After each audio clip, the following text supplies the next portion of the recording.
Your newsroom and powered by DemeraraWaves.com.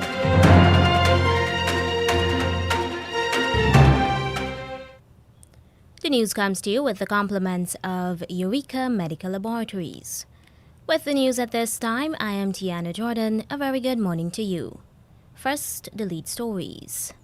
The highly contagious Omicron variant of the coronavirus may be in Guyana. The opposition, APNU plus AFC, is yet to name its nominees for the Public Procurement Commission. 2 men have been charged with the murder of a well-known martial expert and bodyguard. A Linden man has been arraigned on a charge of attempting to murder a constable who attempted to arrest him for rape of a female. In regional news, the reopening of all public schools in the British Virgin Islands for the new academic term has been switched to online. In Suriname, several rifles that were believed to have been stolen from the private armory of former President Desi Bouterse have been found. And for the international news, we'll bring you the latest bulletin from the BBC World Service.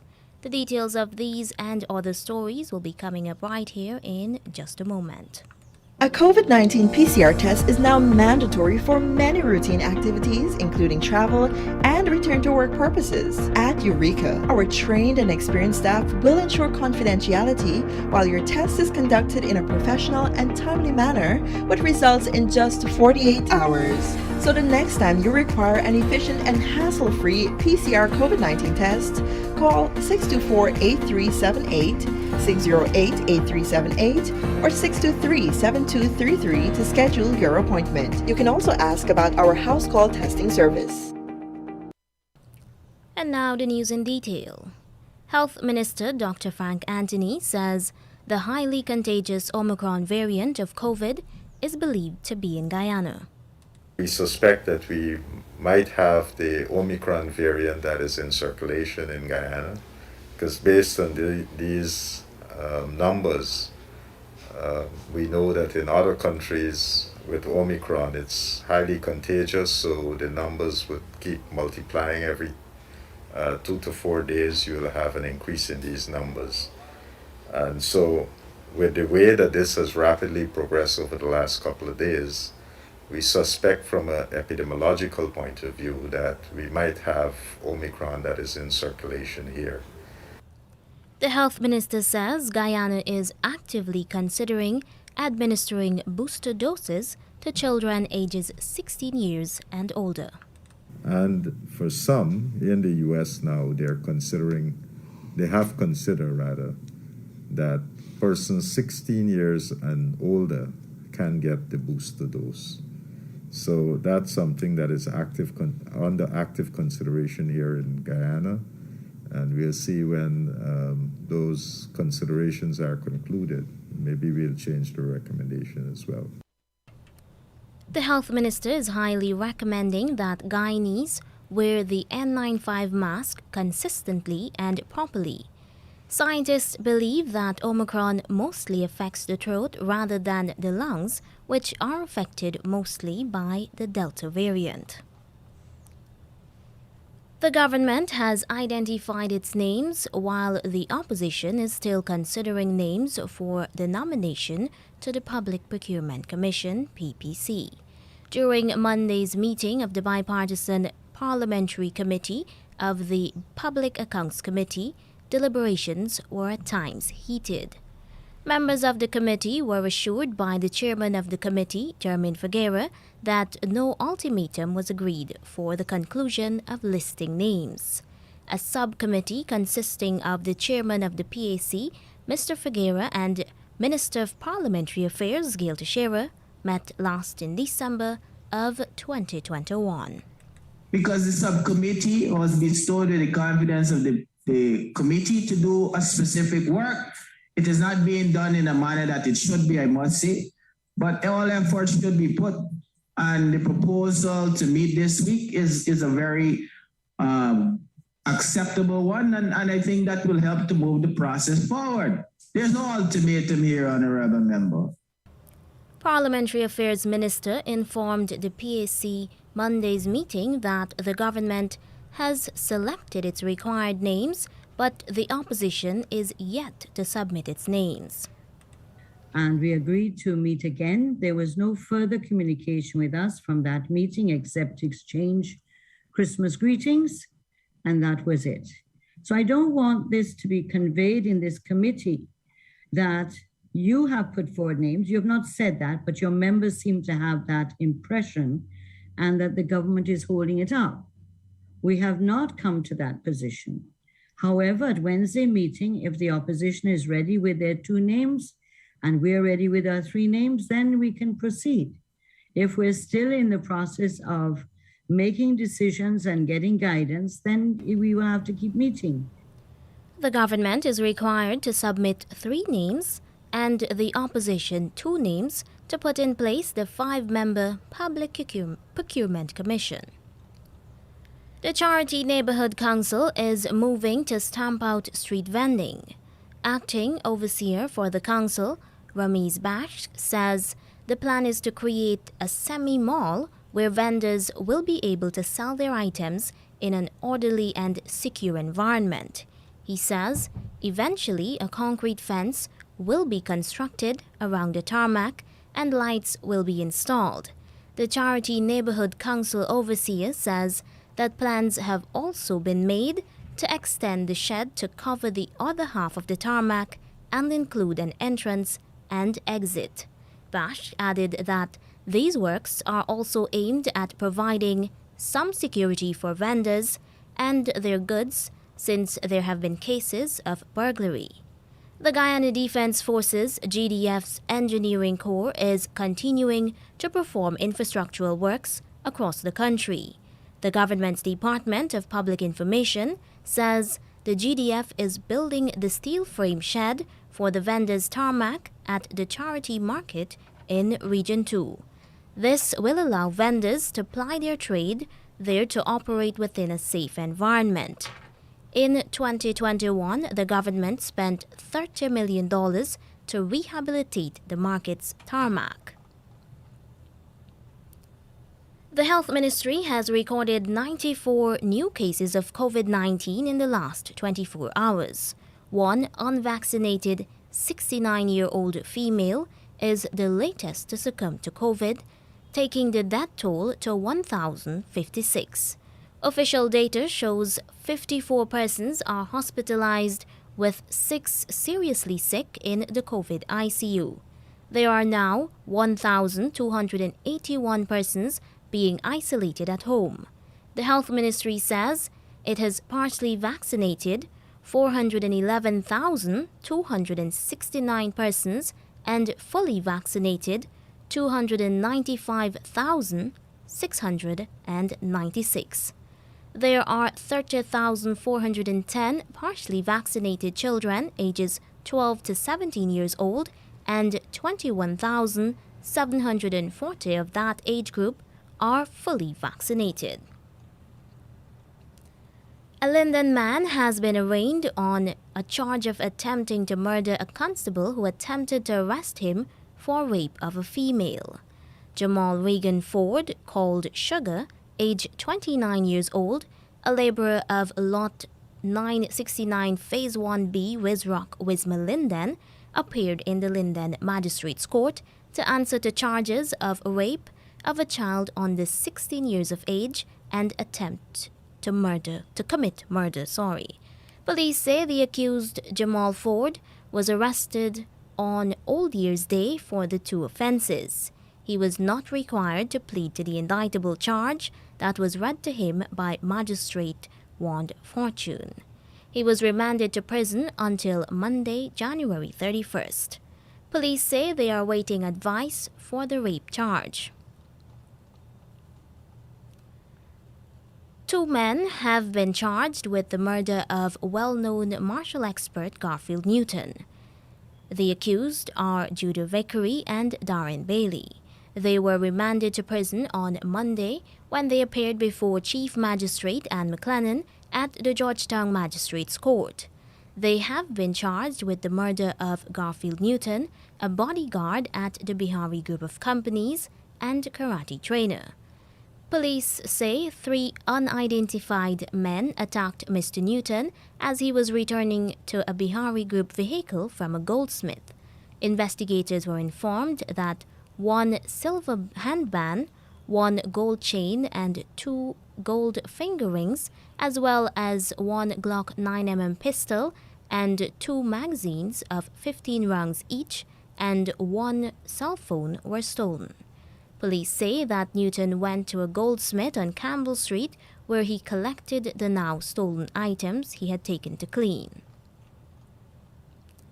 And now in regional news. Antigua and Barbuda's tourism sector is again facing a possible crisis.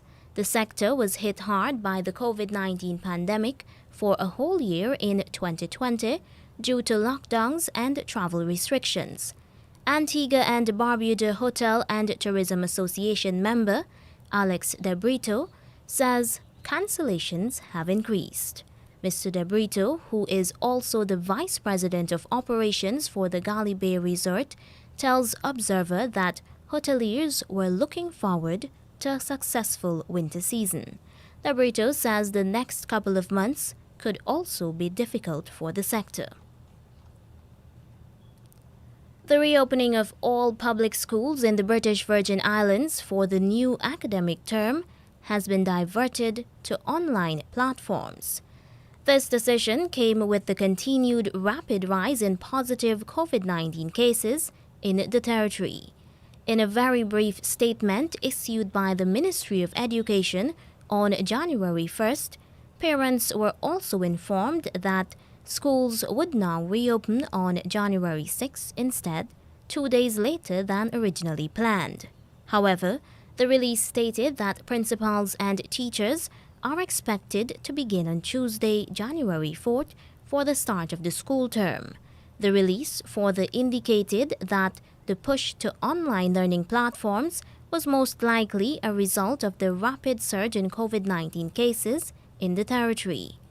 The most recent disclosure from health officials on December 31st put the number of positive COVID-19 cases at 423 persons, with the majority of these, 232 cases, being in Tortola. The Education Ministry expressed that they were being cautious as they monitor the situation.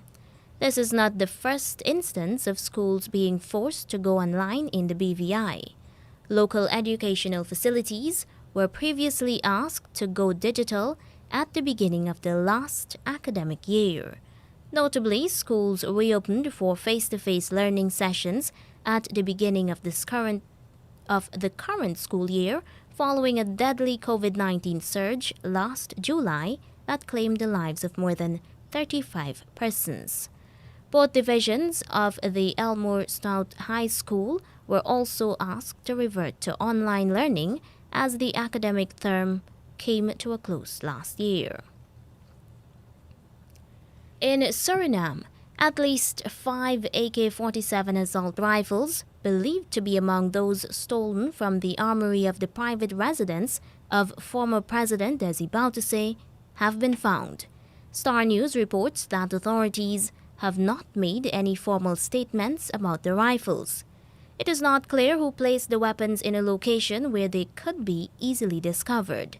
Star News says these weapons are part of the depot of the National Armory, which were at the home of ex-President Bouterse.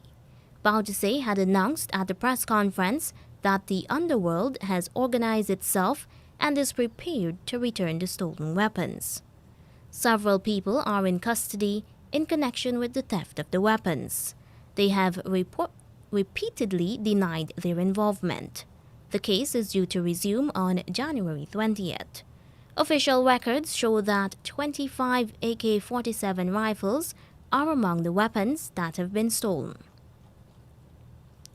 The Prime Minister of Antigua and Barbuda announced intent to institutionalize year-end Thanksgiving service held Sunday for the islands, even as he scolds the opposition leader for not attending the church service.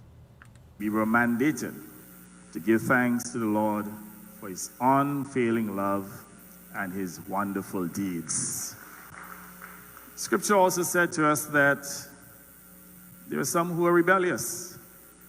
And I hope the absence of the leader of the opposition, and I'm not trying to be political, but this is the second year that we'd have had an excuse.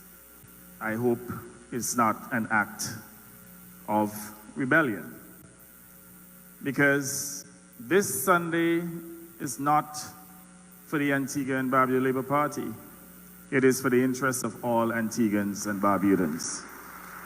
And perhaps we ought to consult as to how we can make this service more inclusive, to expand it, so that all Antiguans and Barbudans, especially our leaders, will understand the importance of setting the tone for each year and to give thanks for God's mercies and blessings.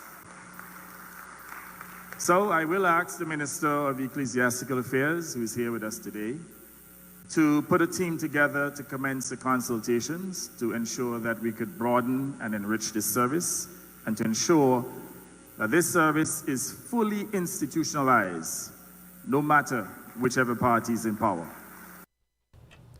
Prime Minister of Antigua and Barbuda, Gaston Browne.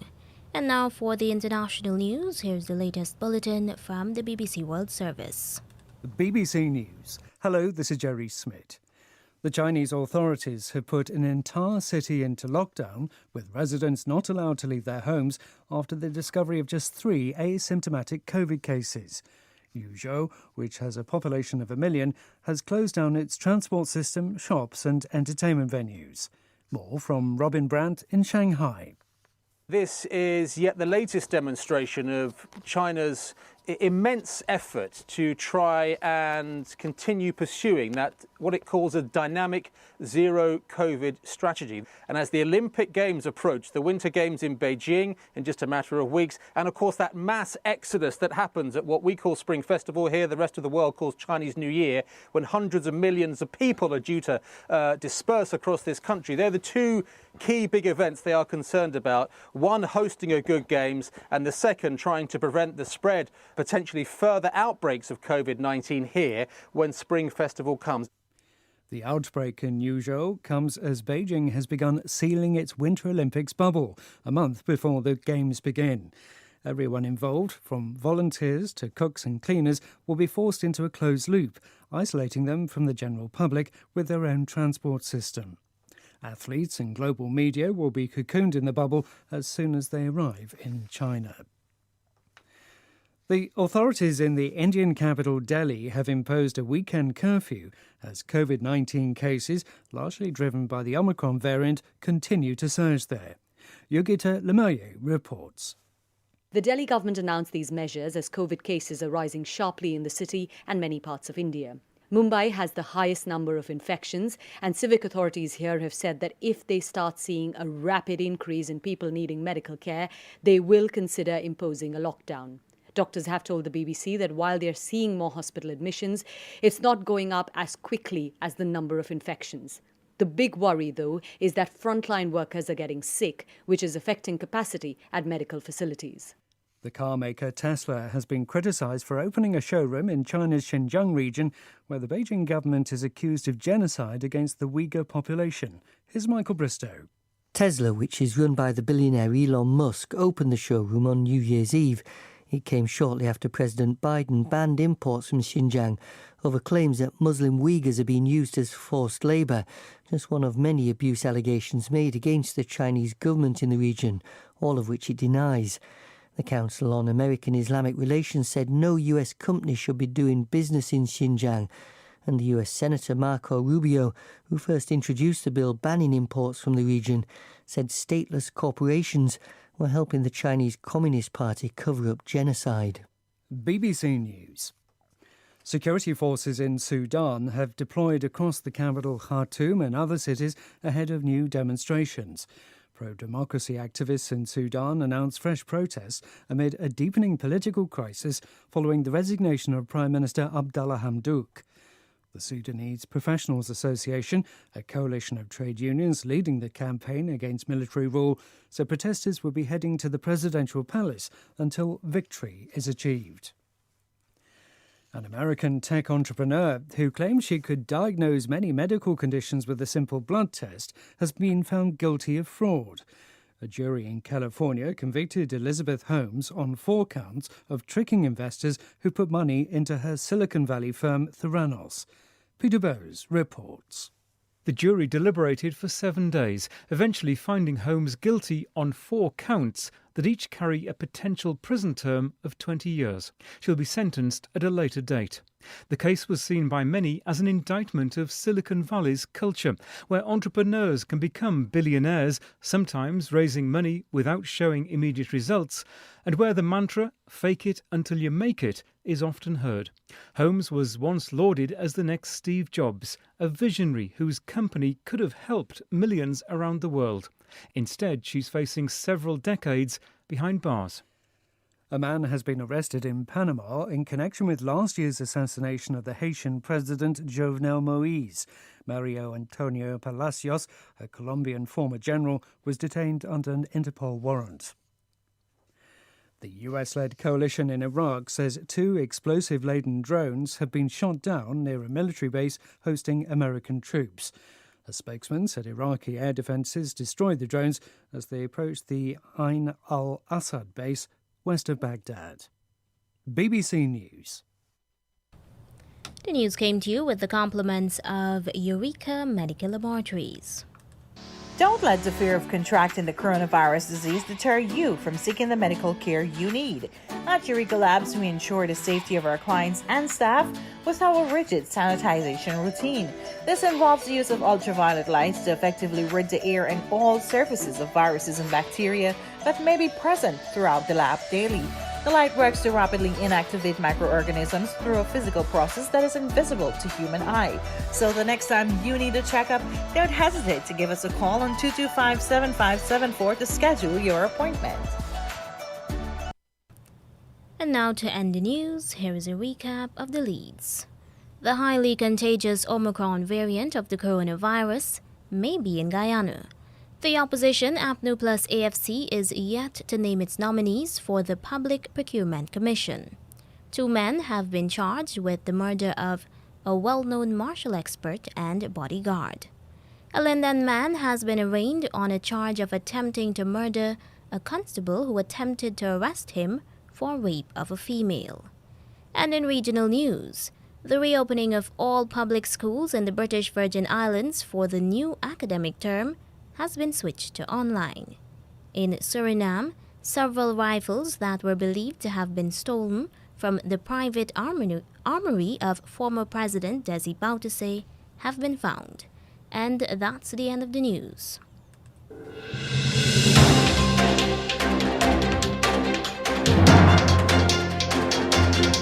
This has been the news, compiled in the News Talk Radio newsroom. For ongoing updates, visit demerarawaves.com, and you can check facebook.com/demwaves and twitter.com/demwaves.